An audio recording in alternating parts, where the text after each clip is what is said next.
Hello, everyone. Welcome to the Fantasy Fiends podcast, where we discuss everything fantastical. There, Andy, did I say it right that time? You missed the fiendish, Stevie. Everything Oh, fantastical damn it. and fiendish. You've And got the fiendish. fantastical literally every single time, but somehow you missed the fiendish. I am a little distracted today because it is snowing in Texas, and I'm not talking about a little snow. Wow. Crazy snow. Yes, in fact, it was dangerous. I thought I was going to be late to the show today because it was a flurry. And like people in Oregon, does it snow in Oregon, Rebekah? Yeah, we have a couple inches of snow on the ground. So okay, so probably to you people, it's not a big deal, but to us, it's just like get in the shelters. Yeah, I didn't know Texas got snow. I haven't seen it snow this bad or well, I guess, because I love it. I haven't seen it this way since I was probably in third grade. So it's exciting.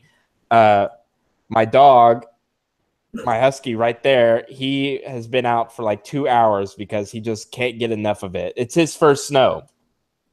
Oh. So it's a husky's first snow, and it was the cutest thing just seeing him go crazy over it. So that's my big news today. And we are here. I'm sorry for not introducing you earlier. We are here with Rebekah Dodson. Did I say that right? I keep wanting to say Dodson. Dodson. Rebekah Dodson. And to Andy, take over. Yeah, okay. So I don't know why I'm suddenly taking over, but it looks like I'm taking over. Today we are going to be discussing all kinds of awesome things. Actually, Stevie, speaking about your pet, I almost went with the discussion topic of pets today. I saw this article on Psychology Today about how pets are super important for human happiness and stuff. And in my new book, I'm writing in a pet, a mythological character. We talked about him last week, the Enfield. Yeah. And it's like a pet, and it starts off as sort of like a what are they, like a comfort? What are they called? The comfort pets or therapy dogs? Yeah, like a therapy pet. It's a half fox, half eagle, an Enfield. So it's a therapy mythological creature. But ultimately he it's part of the messaging service because it can fly and all of that. But yeah, I thought it was like Harry Potter's owl. It's sort of predicated on that, but a little bit different. But I was, researching into sort of the psychology of how pets help to, benefit humans and stuff. And so I almost went with that because I know you have your husky. Rebekah, do you have pets? Yeah, that's funny you should ask that. I'm glad we didn't pick pets. We have a pit bull mix who's 20 pounds. So he's like a miniature pit bull, but he thinks he's all pit bull. So he's like 20-pound pit bull. Yeah, holy crap. He's healer and pit bull, so he's like really small. Is he fast? What? Is he fast because he's a healer? Oh yeah, he could jump like 6 feet straight in the air, like for fun. Wow. Like, he's very agile, and he's a puppy too. He's about 1.5 years, so he loves to jump and run. And then we have a Chihuahua that doesn't do anything. Like she's super fat. Just shakes. She goes there all day. Like she's just a huge round ball of fur. But we actually lost our German Shepherd a couple weeks ago. So I think if we would have talked about pets, I probably would have not been able to keep my, my sanity. So God, I'm sorry to hear that. Yeah, it's okay. He had seizures and we kind of knew that it was coming. And then the vet was like, well, his spine is fused. And I'm like, well, quality over quantity of life, it's all good. Yeah, that's true. So I really think that next time we're going to invest in a hybrid Corgi German Shepherd. So like as cute as a German Shepherd, but their legs are this long. I've heard of what is it? Siberian Shedskis, which is a half husky, half German Shepherd. But I've also heard of the Pomskis, half Pomeranian, half husky. Those things are adorable. They're like a fruit ball. They're like I can't believe they exist. They're so cute. I've seen those. They're awesome. And they probably live longer than a husky too, because I hear like mutts and hybrids just live longer in general. Yes. Purebreds have been inbred so much they have problems, so you're better off getting a mixed breed. See.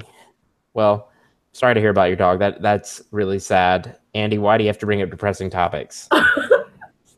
It started out as a really happy, positive topic, and then I just ruined it. I'm sorry. It's okay. Totally fine. I guess it's like, just like our characters in our books, dogs die too. It's okay. Yeah. A dog will never die in my books. I promise you that. It's This actually isn't no interesting.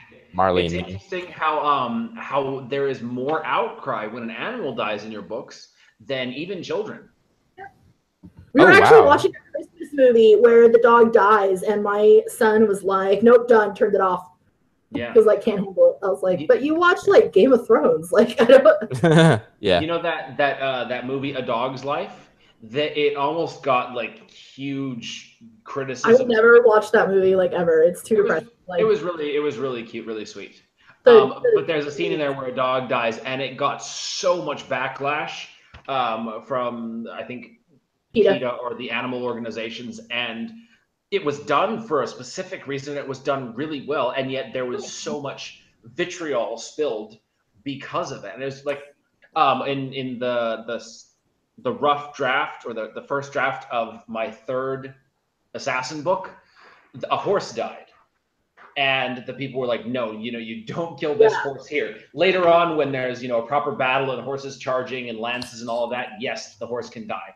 But if it's just like this scene here where it's just the guy and the horse, you can't kill the horse.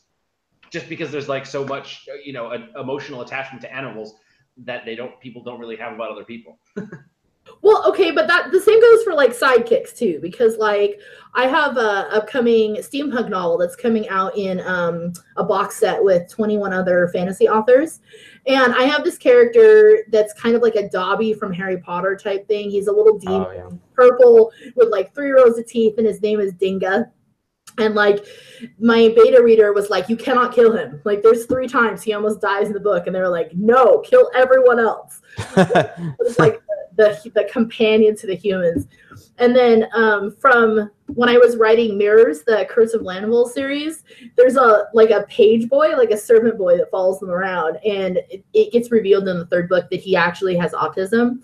And so the character that time travels was like, oh, now I know, like we treat them special, but really we just need to let them live their life how they want, But when Courtney Cannon was editing it, she was like, do not kill Pierce because I will find you and I will hurt you. Like, you cannot kill him.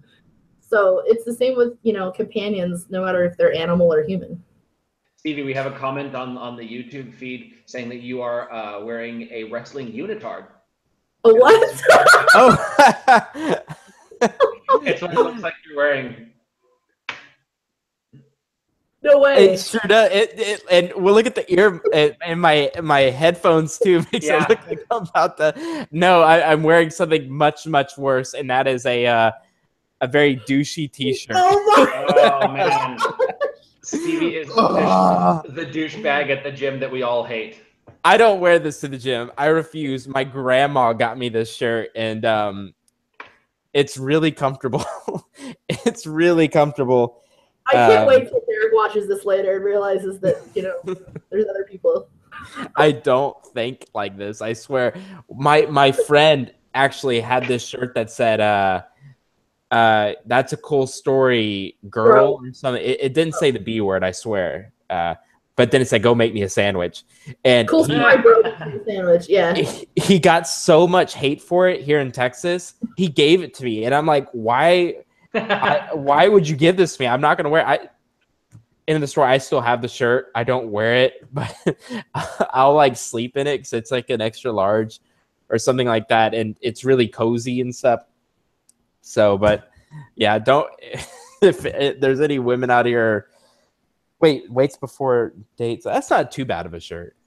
It's still douchey though. It's still douchey. No, if you see a guy wearing that at the gym, you're like, okay, this guy wears too much Axe. Probably coaches for a living. That was the thing. Like in middle school, like all the guys would come out and they just like poured themselves with Axe, It's so gross. Or what's that one you get at Dollar General now or Walmart? Bod. How would you know this? Bod. Because Bod used to be the thing. You'd get the different colors and each one was like supposedly going to give you a different set of abs. All it did was make you smell like Dollar General. Stevie, someone's saying they bet you have a Zodiac medallion. Are they true or not? When I was little, I had one and I would wear it as a bracelet. Zodiac medallion? What are you talking about? It's part of the douchebag thing going on. One of our viewers is saying, officially leaving this podcast after the shirt. Stevie, you've officially driven away our viewers. I have no. It was button-up shirt with like 4 buttons. I swear, the shirt does not define me as a person. I wore it because it was comfortable, even though it is snowing in Texas, and I've worn a tank top all day long. So, just how we do it. But if it's any constellation. No, that's not the right word. Consolation. If it's any consolation, my grandma bought me the shirt, and I'm just being a very good grandson. All right. Enough about my douchey hairdo, and we keep my medallion out of this conversation. It's hipster. It's hipster up top, douche below, right? Yep. Man, the very weirdest of combinations. This podcast has quickly turned from like an asset to me to like not going to make me any sales at all. High five on the chest hair. Oh, gee, I gotta look at the video. Is it really showing my chest hair? No. We were saying that your button-up shirt with 4 buttons undone with all the chest hair coming out. Oh, okay, good. I was gonna say. Okay, Andy, take it away. Right. Yes, I have interesting news that I just read today. Marvel Studios has signed some sort of deal with Fox, which means the X-Men and Deadpool and some of the other characters may make an appearance in Marvel down the line, and some of the Marvel characters may make an appearance in the Fox movies down the line. Now, for those of you who aren't Marvel fans, that's totally fine. For those of you like me who love them, it's the greatest news ever, because Deadpool and Spider-Man is the single greatest combination of all time. They're the best. Like, they're so snarky with each other. They just out-snark everybody in the room. Like, oh my god. I love Deadpool and Spider-Man comics are great. Deadpool has the biggest man crush on Spider-Man. And it's like the comics where they're together are just so funny. So I can just imagine. Unfortunately, with this new Spider-Man, he's just a little bit too young for it to actually work. But if they, when he gets a few years older and they can make that relationship, it would be so funny. And then, of course, the idea of Wolverine taking his place in the Avengers like he should, or right, so we can follow all sorts of awesome adventures. I'm really hoping that it works out, and I'm hoping that it doesn't affect Deadpool's R rating, because that would suck. Wolverine takes his place in the Avengers. He's supposed to be one of the Avengers. One of the oldest Avengers out there. I did not know that. I didn't know that. And I didn't read a whole lot of comics growing up. A nerd. I read Spawn. That was my thing. That was my go-to. They just weren't bloody enough for me. Wow, it really says a lot about me. You need to pick up a Deadpool comic then, because I do have Deadpool comics. I don't have any Spider-Man and Deadpool. I picked them up before the movie came out. So I read a lot of Deadpool, and he's kind of just like Spawn, except Spawn is like not anything like Deadpool. They're like burnt up. Their faces. Deadpool is the greatest character of all time. No, Spawn is. I'm sorry, Deadpool's better than Spawn. God dang it. No, Deadpool has all of the badassery of Spawn, but so much more humor. Okay, that's true. Yeah. Oh, I know what I played the Deadpool video game. I beat it. Yes. Yeah, I played that, okay. And there's a scene where he's at a urinal, and I believe it goes on for 5 or 10 minutes of pure dialogue. That if you don't move him, he will talk and talk and talk and talk. And I think it's on YouTube. You can watch it. And I'm pretty sure he brings up Chimichanga like 5 times. Classic. So, yeah. I can't even watch Spawn because that movie gave me nightmares when I was in middle school. Yeah. It came out when I was like 11, 12 years old. And the John Leguizamo's character, the clown guy, just scared me so bad. Like, I always had like nightmares of the clowns coming to get me. And to this day, like, I think I just discarded for life. You're talking about the Violator. Yes. Even the name is just terrifying to me anyway. Yeah. And they Spawn has an anime too. I guess you would call it an anime. It looks like yeah. Yeah, and it's pretty gory as well. Like actually super gory, bullet to eyeball stuff in slow motion. So, so Andy, do we have a word of the day? I didn't have one today. Did you get one? No. So no word of the day. I know. I was writing literally up until 5 minutes before the podcast started. How many words you get in today? Like 4,500. Dang, man. No, sorry, 8,500. How'd you get that mixed up? Well, your number doubled. Well, normally I do take a break halfway. I do 1 2-hour shift every day, but today I got 2 2-hour shifts in. So instead of the usual 4,000, it was 8,000. Man, you're gonna be spitting them out quickly. Like I just wrote 1,500 today. That makes me feel like a little girl. Or wait, I just did 15,000 last weekend because I had a short. Are you serious? Yeah, like Saturday. I think my most is 17,000 in a day, but I usually try to hit about 5 to 8K a day. That's pretty impressive. I've got a backlog of 20 novels to publish. Wow. Man, how many novels do you have published so far? 12 and 4 anthologies with 4 more anthologies coming. Dang, that's really impressive. And what is the book we're talking about today? So the book we're talking about today is actually, nobody's actually heard of this outside of my author circle. So this is kind of a new fantasy project that I started after I finished the Curse of Lambeau series. And I really wanted to go high fantasy, elves, dwarves, maybe some trolls might show up. But this is kind of a weird traveling high fantasy story. So my characters actually end up in San Francisco, Neverland, Wonderland, and I haven't decided where they're going to go after that yet, but I'm hoping to publish this in March, so it's a couple months away.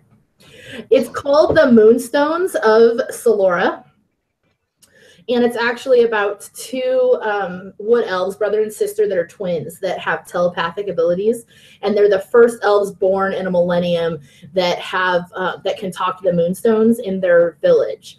And there's an evil guy trying to basically take their power from them, and they end up getting separated across planes.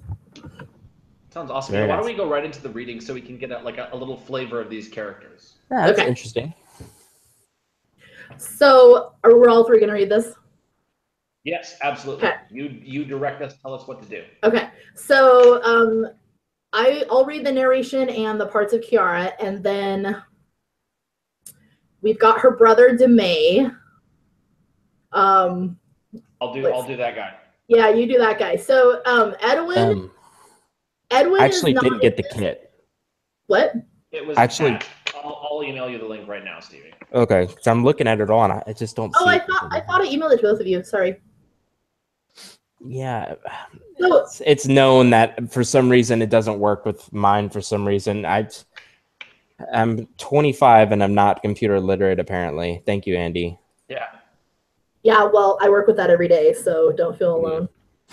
So the first part of this is Kiara and Demay in the woods, and so Edwin doesn't actually come in until the very end. So I guess, I'm sorry, Stevie, your part's going to be a little bit short. Ah, sorry. Am I the homosexual one? Yes, you are. Okay. So just I need to get my lisp ready. This is LGBT fantasy, so it's what kind of character is this Demay? Demay he's a wood elf, and he's extremely shy and naive, and he lets his sister kind of walk all over him. So they have a little bit of a brother-sister like interaction in the beginning where they're kind of taunting each other. But in the end, he really just kind of backs away from his sister. She kind of runs the show. All right. And Andy, you're Demay? Yes.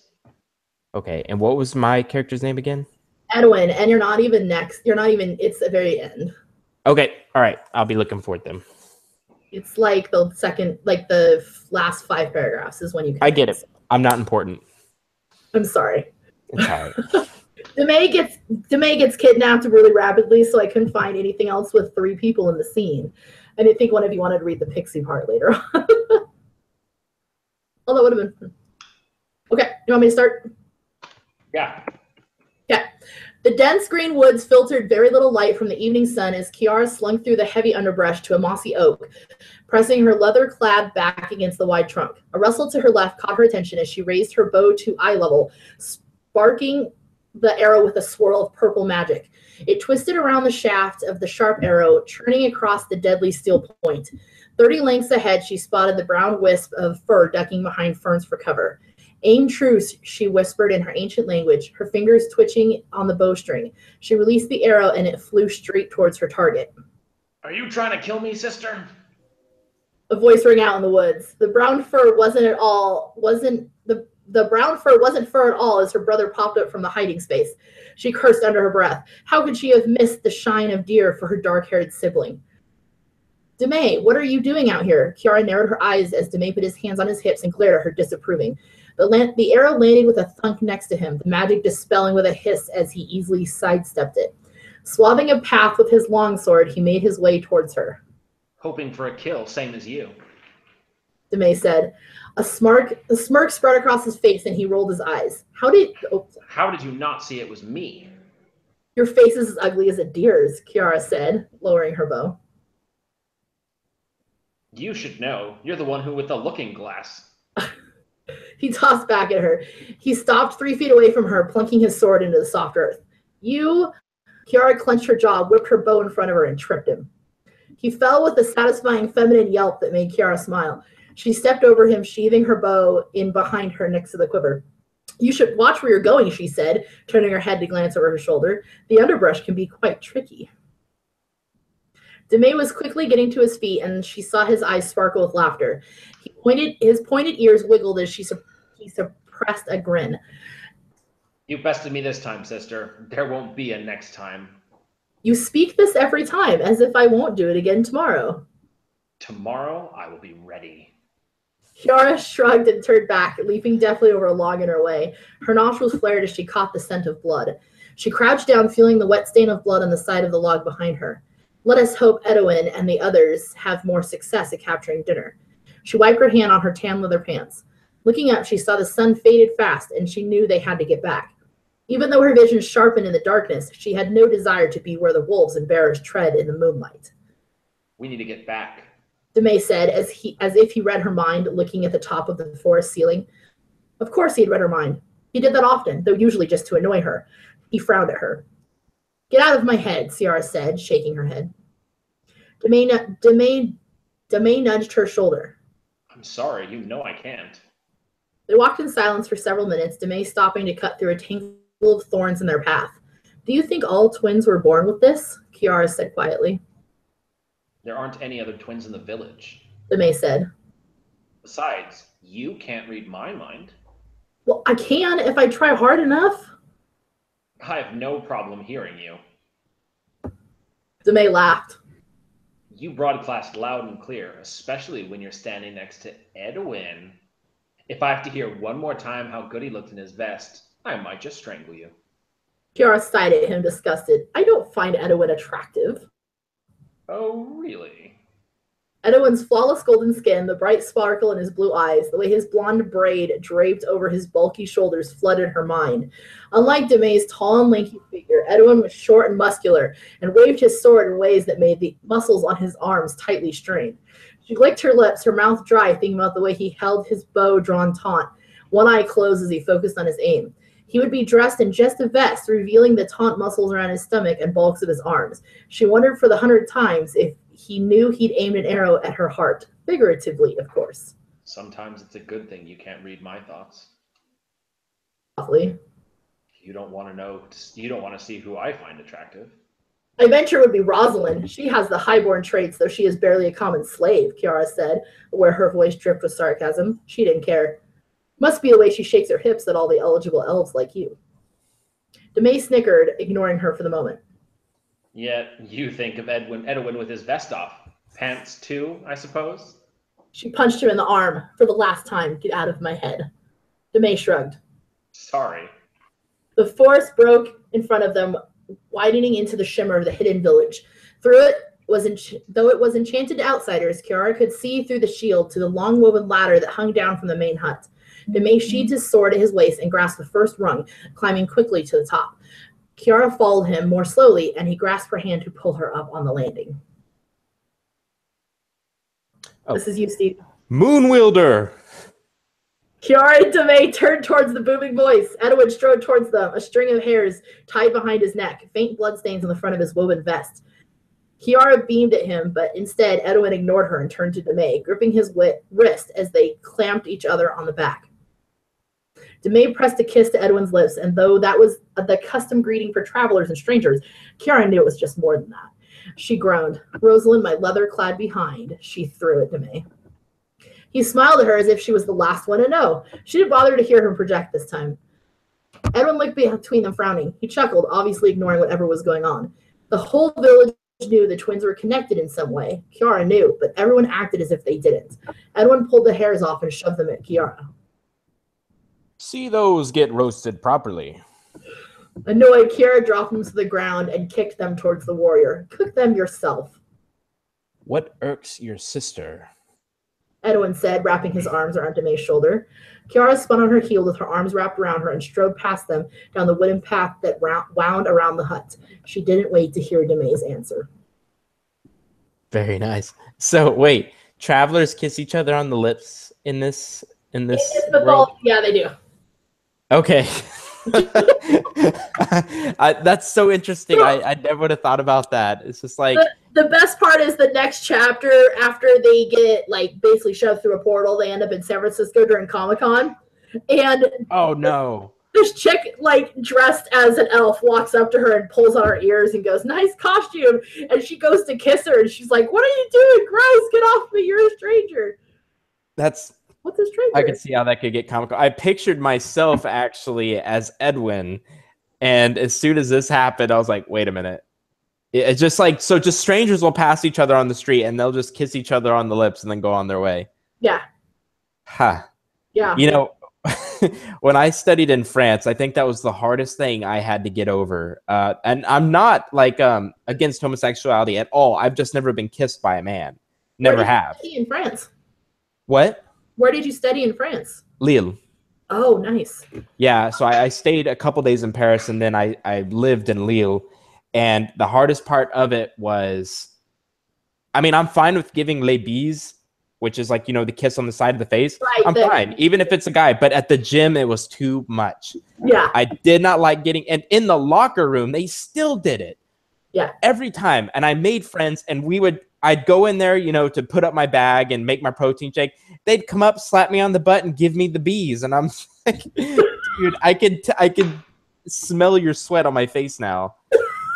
Oh, it was bad. It was bad. And, you know, it's just their culture. And it was interesting. And I came back and had to tell my French professor that. And he was like, yeah, it's just the way it's just what happens. Yeah. When I was in France, I was in high school. And so there was a lot of men that greeted people that way. And like, it was just culture shock for me because I was like, oh my God, why are you touching, you know, because Americans have boundaries. Like we have that bubble.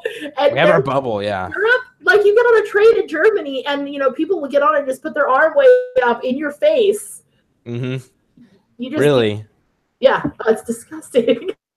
Yeah, I didn't go to Germany, so but the whole bubble thing was weird. And I'd never experienced this, but is it true that the Frenchmen are more aggressive towards women? I'm not really sure about that, but I know when I wrote my book Postcards from Paris, one of the things was that they have masculine training in school.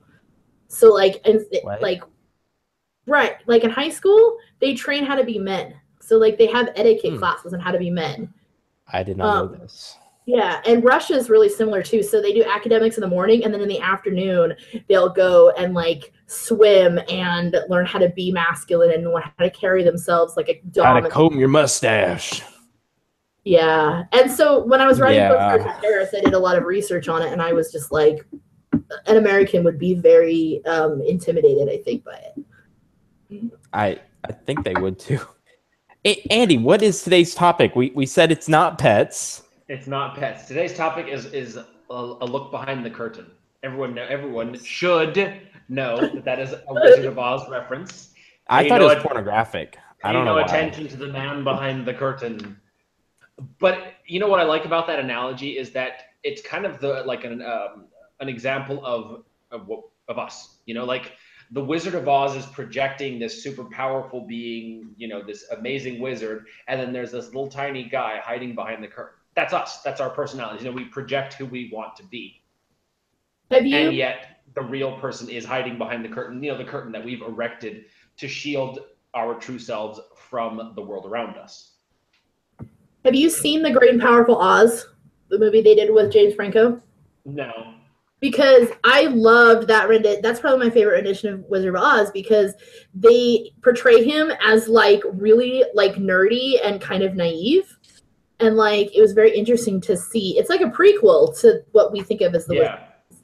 And it was very awesome to see him as being really not confident and like not knowing how to save this world he's in, which is definitely something characters and people struggle with. I didn't like the Wizard of Oz growing up. I never did. I was more into cartoons, I guess. I know the ending is she does walk behind the curtain, right? And she sees this like old man, right? What happens? Is it like Charlie and the Chocolate Factory where he pretends like he doesn't know how to get her back and he gets her back, or does he automatically fix the issues? The way it works is that he pretends to be this mighty and powerful Oz. Mm-hmm. And he's just some guy and he's got technology that broadcasts this, you know, wizard persona. Yeah. So I think he does ultimately help her get back home, where it's the witch. It's been a long time since I've seen the movie, but that particular part stuck with me a lot. Mm-hmm. And it's sort of the topic of our discussion today in regards to our characters. You know, when you're writing a character, or when you're researching a character, you've got two people to write.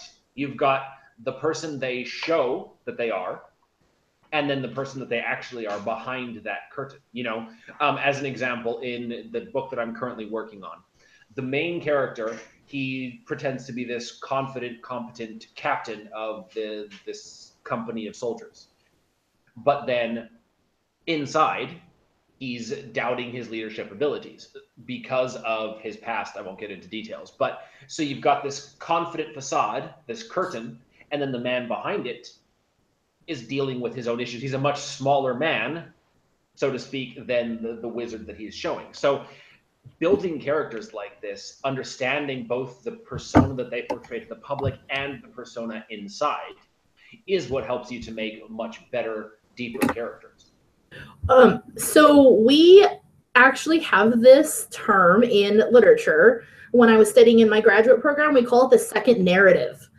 And so there's always like the top level of what you see, and then there's the bottom level of what's really going on. Mm-hmm. And we had to analyze a lot of Hemingway stories, especially like Hills Like White Elephants is written this way. Like there's a man and a woman in a bar conversing, but what are they really talking about? Well, they're having an argument about something. It actually turns out that it's an unwed mother, and they're talking about, how getting an abortion because she's pregnant. But nowhere did Hemingway ever mention that there was a baby, that there was a decision to make, anything. But that's actually what the narrative was about. And so in literature, it's a fantastic way to draw your reader in, because they have to read the passage 2 or 3 times to be like, what did I just read? Like, what is actually going on here? I actually just, I'm pretty sure I'm thinking of the same thing, but dialogue is a 12.5-hour audiobook on, the written dialogue. And from what I understand, that is really hard to write into a book. It takes a lot of practice to be able to have a dialogue going on. And it's revolving around a subject that's not even being spoken about. Is that what you're saying? Like there's this context below what they're talking about? And me or Andy? Either one. I'm sorry. Oh, yeah. I have a scene where I have 2 characters in my book that she finds out that he's cheating on her, and she can't say it out loud. So they fight over the heat in the car. Yeah, exactly. That's exactly what I'm talking And about. they have this whole dialogue where she's like, I like it warm. And he's like, well, I don't. And she's like, well, maybe you should learn to live with what you have and stop looking for other things. But she's very covert about it. She's like, well, maybe you should learn to like it hot. And maybe you should stop trying to change things the way they are. Well, he does like it hot. That's why he went with someone else. Well, the whole concept is that he basically tells her she's freezing cold, and that's why he doesn't want to be with her anymore. That's a good snap moment. Yeah. Yeah. I live for those dialogue moments. That's good. I need to do something like that. I really do. I've had reviews where people have been like, can your characters stop talking because they've talked for 15 pages? Oh, wow. See, I'm opposite. Yeah, I need to add more dialogue. I love action so much. I love things happening. I cannot write action at all. Like Andy's really good at it. But yeah, Andy's good at it too. Yeah. He read one of my scenes and I was like, it's still not that good. Like it's really bad. One of my favorite scenes from Andy's The Last Bucellari book 1 is the scene where he's at the ball and he has this alchemical mask of a lord. What's the lord's name? Ancleon. Ancleon. I thought that was a very creative scene. The dialogue was awesome. That was one of the moments where you forget you're listening to a book and or reading a book. So I read it and listened to it. And and especially the encounter between the woman, the very flirtatious woman and him. And it was spicy. It was a heated moment. Very, very good dialogue. And I love those like romantic comedy moments where they're just like there's that sexual tension in the room and then like something happens to interrupt it. Those are so much fun to write. I haven't had a chance yet. I'm only on book 3, and I just feel like there's so much untapped experiences that I haven't been able to write about yet. I love making them wait a long time. Like a lot of my author friends are like, yeah, they need to get together in like chapter 1 and then figure their stuff out after that. And I'm like, looking at my stories, chapter 20, they haven't even figured out if they like each other yet. Like they're not getting together in chapter 1 at all. And my fantasy has so much romance in it because that's what I love to write is romance. And so when I write fantasy, I'm just like, all right, how many different times can someone get hurt, stabbed, killed, brought back to life before, you know, something else happens? Because I don't want to bring the romance in. I don't want to kill off any of my fantasy readers. Yeah. Well, so Andy, when we're talking about today's topic, we are talking about character creation basically, right? Yeah, but then like beyond or part of the creation process is researching the psyche of the character. You know, like for example, Angela Ackerman, I believe her name is, she put out some amazing books, the emotional, I don't know what that is, but it's awesome. She put out these the character trait thesaurus and the emotional wound thesaurus, things like that. And it's basically just listing all these different character traits. And it sort of breaks down the different reasons why these people would have these characteristics. For example, stubborn. Why would someone be super stubborn? Or angry? What in their past would make them angry? And so like delving into these things, sort of getting into the backstory of these characters, even if you never layer them into the story, if you never give a lot of backstory, if at least you understand the character yourself, then when it comes time to write them, you can write it down. You know, like in this new book that I'm writing, the main character has daddy issues, and his second in command also has daddy issues. Very different sorts. I say daddy issues, but it's, you know, it's general, you know, genuine grievances with the way they were raised and all of that. And so when they talk, they sort of approach their conversations from this mutual distrust of parental figures, or, you know, with this bond between them because they understand that they both were, you know, decent guys despite their shit parents. And so having this information, I know it, the reader may never find out, or the reader may find out in book 2 or 3, but I know it. And so it adds this subtext, this depth to their dialogue. Well, and I mean, I think you have to have a deep character flaw. And I edit so many books and I read so many books Agreed. that are like a bad guy or a good guy. Like women eat up these like, oh, he's in the mob and he's a bad guy. And I'm like, but he doesn't have a moment of good. Or he's so good that you're like, this man doesn't exist, you know?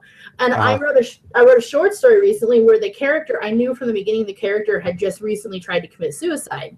And so when he meets the main character, she's like, why are you so full of life? Like you act like every day is like a gift given to you and you don't realize there's darkness. And then finally, he admits to her, like, oh, you don't have any idea. Like, I know what darkness looks like. But it was a great moment where he reveals that flaw that she was like, what do you do with that information? So I really like the idea of a flaw. I've talked to Andy about this because I am a new writer, and I wrote the 4 territories with just I will say raw talent. I'm not trying to say like be full of myself or anything, but I just wrote it from the heart, right? Book 2, my second novel, and now the book 2 in the series that I'm writing, all are, you know, after I've read craft books, talking with Andy, emailing and bothering other authors, and I've learned about character flaws. So, and then another thing that I learned that I did, which Andy, you said that you research your characters and then that you already know that there's an issue. Well, I have this character that I already know. And now that I'm in the second book and I didn't research this character beforehand, now I have to implement backstory for him to give him a reason. This is the reason why he is. This is why he doesn't like the king. This is what happened to him. I don't know if that was just me rambling. No, it's good, and it really is helpful to have all this information. And like I said, a lot of times the reader will never know this information, you know, because it's not necessary. You know, it's not central to the plot. They don't need to know all the details. But then having this understanding of the character really does help you to understand, okay, what you're writing. But then also one thing, I like to look beyond the book. And in my life, it's helped me understand the people in my life a lot more. You know, understanding that there's the person that we see, and then there's the person behind the curtain. And so instead of being affected directly by someone yelling at me, right? They're super pissed. Maybe they're not pissed at me. I'm just the target that they happen to let it out on. You know, they're super stressed by something else in their life, and I'm in the wrong place at the wrong time, or I'm the straw that broke the camel's back. And so they yell at me, and I don't take it. And it's like, okay, well, stop thinking about this big wizard that you see, this guy who's shouting at you, and look behind the curtain. What's actually going on? I love, well, when I was in grad school, we had to practice writing arguments. Like they would drop these assignments on us where it was like a man and a woman are arguing, but you're never allowed to let them raise their voice or argue. And you have to write a scene about them being angry at each other. And that was the hardest thing for me because I was like, well, how do you show they're angry? And I learned these things like slamming that coffee cup down or sweat rolling down their forehead, like different tics and stuff that they had. But it's also fun to write redirection. Someone's in real life, we do this all the time. When someone's angry with us, if you redirect them to something different, you can de-escalate the argument. That's, you know what, arguments are very, very hard to write. I know they're probably not for some people, but I am one of the people that have to say that arguments are hard. Because in real life, I don't argue. Me too. Really, yeah. Like in real life, I actually I don't raise my voice. I don't throw things, and I have a way of shutting down arguments very quickly. I will, because I've read books on. You don't. You don't. You throw. Oh, excuse me. You throw stuff. No, you don't. Like I was arguing with you. Oh, God dang it, Andy! You threw me off my groove. I'm actually proud of this because I read a book on how to treat other people, and it was take a moment, go into your room, have man time or woman time, and just think about. I don't know. I'm not a good arguer either way. Like even if I was trying to argue with someone, they would kick my butt because I can't think that fast. And so when it comes to write these characters, that's when it gets difficult for me. And that's when actually I go out and I ask my brother and my girlfriend and my mother. All three are professional arguers, like debate class arguers. And so I'm a big fan of asking other people what they would do in a situation. And see, I teach argument writing too. And so I have to teach this stuff to my students and have to tell them things like, here's how you argue. But then I tell them, you know, in real life, if someone gets in my face, I'm just like, that's your opinion. Have a nice day. Like, nothing makes me mad. And I watch it on Facebook all the time. I'm just like, why are you so angry? You could have just walked away and then everybody would have been happy. Like, no, you had to sit there and cause trouble. There you go, Steve. If you want to learn how to argue and not intelligently, just post something controversial on Facebook and just read the comments, and you'll see people sniping at each other. You'll see all sorts of troll comments. You will see every type of arguing there is, and you can easily learn from that. I'll put I love Trump, and then another post I'll put I love Hillary, and then just watch them come on in. Or Hillary could beat Trump in a fist fight any day. You know, you'll also learn so much about your grammar too, because that's when the grammar Nazis come out, because all of a sudden they start correcting your commas and your that's a quick way to get me mad. I mean, that is a quick way. I have Grammarly on my computer and it allows me to type very quickly, but some get through, you know, and I'm very sensitive when it comes to my grammar, because I try. And if that to me is like very rude, very, very rude. If they correct I don't ever like stop and take the time to pay attention. So like, I have ex-students that will look at my post and be like, wow, so you teach grammar. And I'm like, that's interesting. I have this French textbook, you know, because I'm trying to keep up with my French so I don't lose it. And I wish I knew more French. It's a great language. Very easy to learn now because with, you know, the internet and stuff like that. I could go on and on. Andy knows I could talk about language all day. But I listened to his podcast. He barely speaks any English, and I'm like, how the heck did you write this textbook in perfect English? You know what? Editors, I swear, I teach ESL students, and so I get a lot of stuff that's in Spanish, and I'm just like, at this point, I know, you meant this English word, you know. What is ESL? English is a second language. So like, so like you speak Spanish. Actually, I had Chinese, Russian, Spanish, and Rebekah, for your book, you can have ESL teachers Elvish as a second language. Boom. Oh, that's pretty cool. That is pretty cool. That's an idea for you right there. So eventually, I do want them to stumble onto a college campus, because it's kind of my signature thing at this point, is that there's got to be a college in there somewhere. I've accidentally put in every single book. Someone pointed out to me, and I was like, well, okay, now it's a signature. But I do want them to stumble into a university and someone say something to them. But I think it'll be a great scene for them to be like, oh, it's an ESL classroom. You're teaching them Elvish.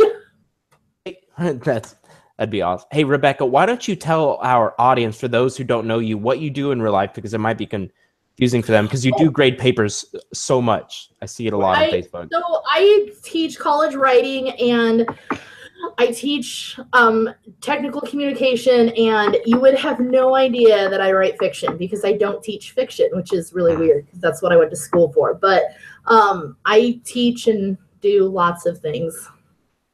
Do lots of things.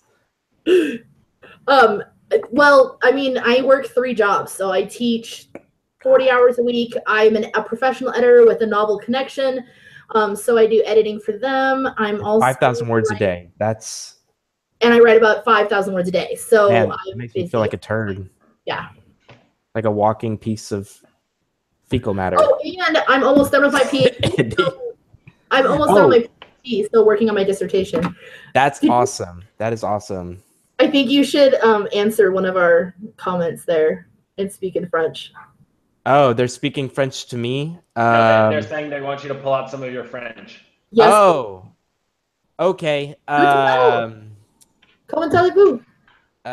Comment allez-vous? Oui, je vais bien. Je m'appelle Stevie Collier. Je suis écrivain. J'adore écrire parce que c'est un moyen pour moi montrer mon niveau et mon niveau de... Maintenant, je parle français parce que je voudrais montrer mon niveau en français.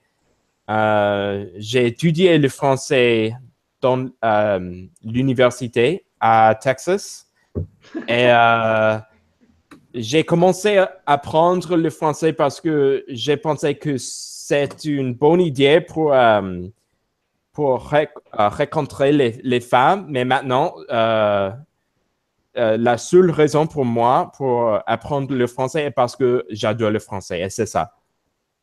Very, very good. Oh my God, that was beautiful. I like to think so.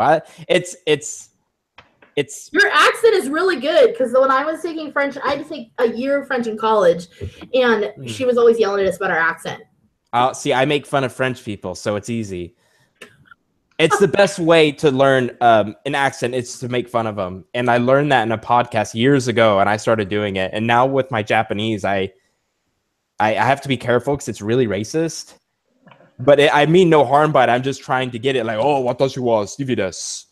Nihongo o benkyou shimasu. Yoroshiku onegaishimasu. You know? Oh my God. Not bad. Really not bad? Not bad. Super racist, but definitely not bad. I'm blushing. You know, Stevie, have you ever watched Eddie Izzard's stand-up? Oh yes, j'adore Eddie Izzard. When he goes between French and English, I don't speak French, but I caught some of his stuff. It's so funny. And he even says, if you don't speak French, that always fucking funny. Yeah. You know, so when I was taking French, we had to watch that whole part, right? Mm-hmm. And the French teacher was like a high school teacher, and she goes, "I can show this to you. You're adults," because she was teaching French in college, and we were just like watching it. And those of us that were doing really well in the class got all of the dirty jokes that he was telling, and it was hysterical. And the ones that were like failing the class, you could just see them go, "What's going on? Like, what is he talking about?" At one point in his French talk, because that was the one day I was like, hey, I actually understand French because I watched that video. And the funniest part of when he starts speaking French is when he's talking about, I believe, a gay guy, and he's so gay, he uses the French word flamboyant, je pense, c'est ça, and it like to combust into flames. Yeah. And while he's riding a bicycle, and he's purposely using I don't know. And then he talks about French textbook.